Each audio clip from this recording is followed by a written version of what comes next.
শাহজালাল বিমানবন্দরের পোড়া কার্গো ভিলেজে পর্যবেক্ষণে কাজ করছে দমকল বাহিনী। সকাল থেকে সেখানে ভিড় করেন আমদানিকারকরা, সিএন্ডএফ এজেন্ট আর কুরিয়ার সার্ভিসের লোকজন। তাদের দীর্ঘ প্রতীক্ষা ছিল পণ্য খালাসের। পরে সীমিত পরিসরে ৯ নম্বর গেট দিয়ে শুরু হয় পণ্য খালাস।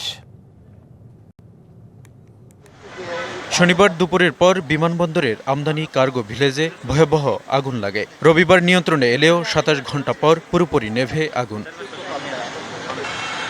সোমবার সকাল থেকে আমদানিকারক, সিএন্ডএফ এজেন্টস ও কুরিয়ার প্রতিনিধিরা অপেক্ষা করতে থাকে ৯ নম্বর গেটের সামনে। সকাল থেকে অপেক্ষা করতেছি যে কখন গেট খুলবে। আমরা সকাল থেকে এখানে অবস্থান করছি, কিন্তু এখানে কোনো পণ্য এখনো আসে নাই। দুপুরের পর বিমানবন্দরের ৯ নম্বর গেটে পণ্য খালাসের কাজ শুরু হবে বলে জানান ঢাকা কাস্টমস এজেন্টস অ্যাসোসিয়েশনের যুগ্ম দপ্তর সম্পাদক।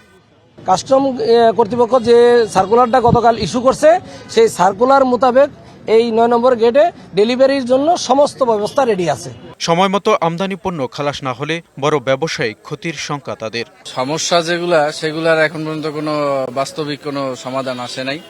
যেমন আমাদের এখানে ট্রলির সমস্যা আছে, লোডারের সমস্যা আছে, ভিতরে যে প্লেস, যে জায়গায় মালামালগুলো বিমান আইনা রাখবে সেই প্লেসের সমস্যা আছে। পরে শুরু হয় পণ্য খালাস।